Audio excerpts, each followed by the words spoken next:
Le joueur parfait selon Endrick, la jeune pépite du Real Madrid dévoile son idéal footballistique. Les petits secrets d'Antonio Rüdiger. Le Real Madrid pense comme nous, trop c'est trop. Alphonso Davies face à un avenir incertain, le Bayern Munich et le Real Madrid dans une impasse pour le transfert du prodige canadien. Avant de commencer, si c'est la première fois que tu passes ici, je t'invite donc à t'abonner, c'est gratuit, ça prend 2 secondes et ça fait plaisir.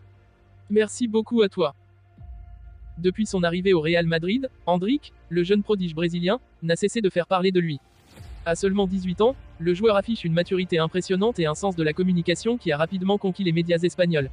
Multipliant les interviews, Endrick a récemment participé à une vidéo avec le célèbre youtubeur Delantro09, dans laquelle il a été invité à définir son joueur parfait. Une occasion pour le jeune brésilien de révéler ses inspirations et de livrer un portrait surprenant de l'athlète idéal. Le portrait du joueur parfait selon Endrick. Endrick a d'abord surpris en choisissant Jude Bellingham pour le pied droit parfait. Le milieu anglais, qui est devenu une star au Real Madrid, impressionne Endrick par sa précision et sa puissance dans ses frappes du pied droit. Selon le jeune brésilien, Bellingham possède cette capacité rare à marquer de loin ou à délivrer des passes millimétrées, ce qui en fait un modèle à suivre. Pour le pied gauche, Endrick n'a pas hésité à désigner Arda Güler, le jeune prodige turc qui fait également partie du Real Madrid. Il décrit Güler comme un joueur doté d'une finesse technique incroyable, capable de faire basculer un match d'un simple coup de pied gauche. Endrick admire particulièrement la précision et la créativité du Turc, soulignant qu'il incarne la quintessence du jeu offensif avec son pied gauche. En matière de vitesse, le choix d'Endrick s'est porté sur Kylian Mbappé. Le Brésilien loue la rapidité fulgurante de l'attaquant français, qu'il considère comme l'élément clé pour déstabiliser les défenses adverses.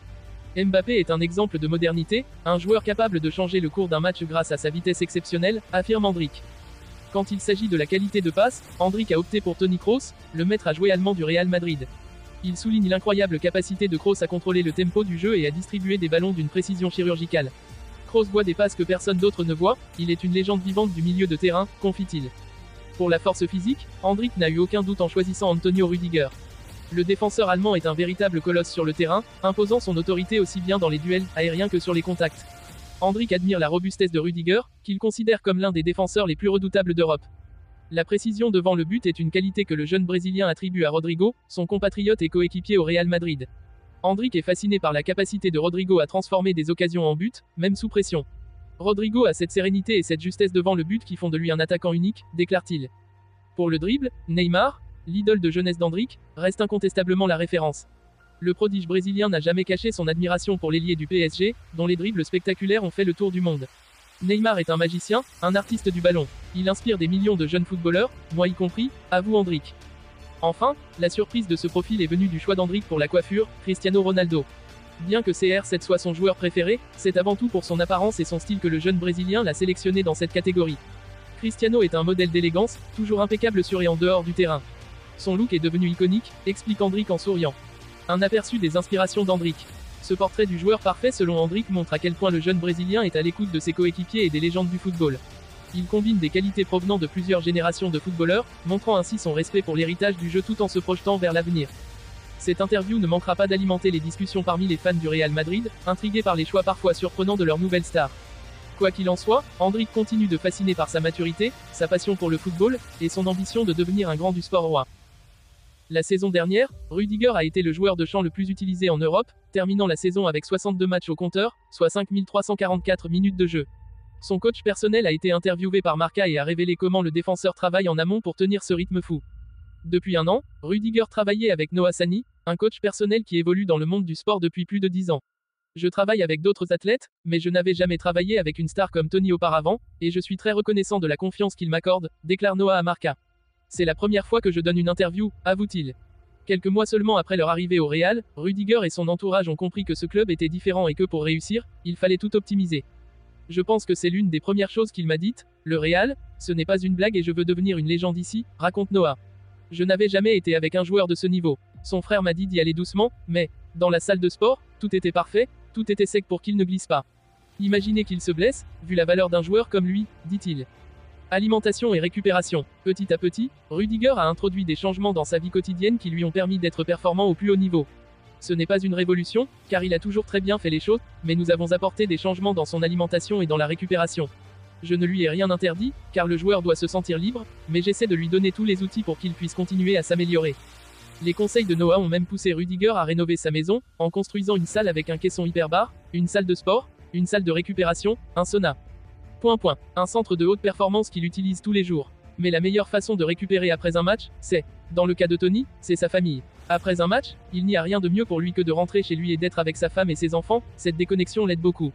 Ensuite, bien sûr, il récupère avec certains exercices, de la nourriture, mais la famille est la clé.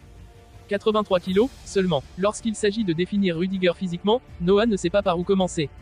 Il a tout, mais il commence, il est très, très fort. Il a des os comme des pierres et quand les attaquants s'y heurtent, eh bien, il se heurte à une pierre. Tony est fort, grand, mais il ne pèse que 83 kg. Il est très agile, rapide, ce qui n'est pas facile avec sa taille, sa force. Tout cela est le fruit de beaucoup de travail, de la gymnastique, d'une bonne alimentation, d'une bonne hygiène de vie 24 heures sur 24. Une saison à 70 matchs. Cette année, le Real Madrid est impliqué dans cette compétition distincte, avec une charge de matchs jamais vue auparavant. Il est prêt à jouer 70 matchs officiels, même si tous les joueurs ont besoin de repos. Lui aussi, les joueurs ne sont pas des machines que l'on peut programmer pour jouer un certain nombre de matchs, mais Tony est-il prêt? Je vous assure qu'il l'est, affirme le coach sportif. La personnalité de Rudiger. Interrogé sur la personnalité de Rudiger, il sourit, je sais qu'on le traite de fou à Madrid. C'est peut-être un fou, mais c'est un bon fou. Pour moi, Rudiger est une personne très, très intelligente et très drôle. Il vous met à l'aise dès le premier instant et c'est agréable de s'asseoir et de discuter avec lui. C'est un très bon conteur et lorsqu'il commence à raconter des histoires sur sa carrière, c'est passionnant et très drôle. Je pense que son caractère fait de lui une personne clé dans n'importe quel groupe de travail, parce qu'il crée une bonne atmosphère et qu'il est un leader. Enfin, il est demandé à Noah s'il souffre beaucoup en regardant les matchs du Real Madrid, un peu. J'aime le fait qu'il réussisse grâce à tout ce qu'il fait. Je suis fier de tous les succès qu'il obtient, mais tout le mérite lui revient. C'est lui qui va sur le terrain et qui joue, qui travaille et qui souffre avec les efforts. J'essaie de l'aider, mais tout ce qu'il a accompli l'année dernière, c'est grâce à sa détermination. Le président du Bayern Munich, Uli Hoeneß, estime qu'il est temps d'agir pour s'opposer au calendrier insensé qui attend les clubs à partir de cette saison. Lors d'un événement promotionnel organisé jeudi, Uli Hoeneß a abordé un certain nombre de sujets d'actualité. Il a notamment parlé du calendrier extrêmement chargé des compétitions auxquelles sont soumis les joueurs des grands clubs européens. L'exemple de la folle saison qui attend les hommes d'Ancelotti illustre parfaitement le problème soulevé par Hoeneß. Le Real pourrait disputer jusqu'à 72 matchs sur l'exercice 2024 à 2025, répartis dans pas moins de cette compétition.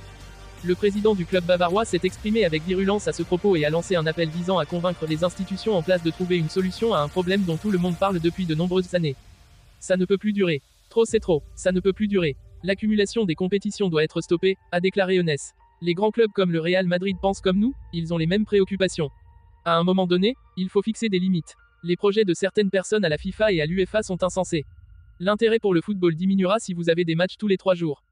Ancelotti a lui aussi tiré la sonnette d'alarme à plusieurs reprises, s'inquiétant pour la santé de ses joueurs et la qualité du spectacle. C'est insoutenable. Les responsables devraient prendre les choses en main, mais chacun pense à son truc, la Liga, la Fédération, l'UEFA, la FIFA, et les joueurs ne comptent pas. Maintenant, nous avons une nouvelle Coupe du Monde des clubs et une Ligue des Champions avec plus de matchs. Alors que la solution à tant de blessures devrait être de réduire le nombre de matchs, s'était agacé l'Italien.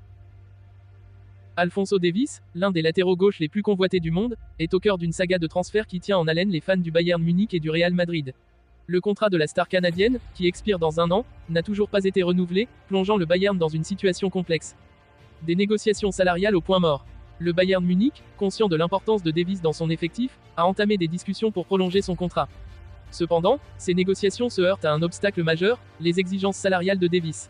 Le jeune joueur, conscient de sa valeur sur la scène mondiale, demande un salaire nettement plus élevé que ce que le Bayern est prêt à offrir. Les dirigeants bavarois, fidèles à leur politique salariale stricte, refusent de plier face à ces demandes, créant une impasse dans les pourparlers. La menace d'un départ gratuit. Face à cette situation, Davies a fait part de son intention de quitter le Bayern gratuitement l'été prochain s'il n'obtient pas les conditions qu'il juge justes. Une perspective qui inquiète profondément le club allemand. Perdre un joueur de la trempe de Davies sans aucune compensation financière serait un coup dur pour le Bayern, tant sur le plan sportif que financier. Le Bayern prêt à vendre, mais à quel prix? Plutôt que de voir Davies partir gratuitement, le Bayern envisage désormais de le vendre dès cet été pour une somme comprise entre 50 et 60 millions d'euros.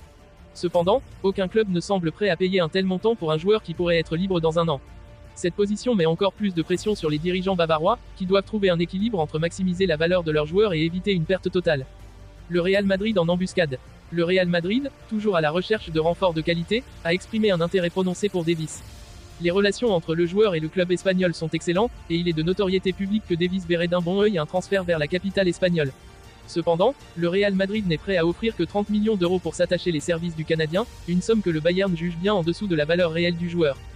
Une impasse qui pourrait se prolonger. Alors que la date limite des transferts approche, les négociations sont dans une impasse. Le Bayern ne veut pas brader Davis, mais le spectre d'un départ gratuit l'année prochaine pèse lourdement sur les discussions. De son côté, le Real Madrid espère que le Bayern finira par céder, conscient que la position du club allemand devient de plus en plus fragile à mesure que le temps passe. Cette situation met en lumière la complexité des négociations dans le football moderne, où la gestion des contrats et des salaires peut devenir un véritable casse-tête pour les clubs les plus puissants. Pour le moment, l'avenir d'Alphonso Davies reste incertain, mais une chose est sûre, ce dossier sera l'un des plus suivis dans les semaines à venir.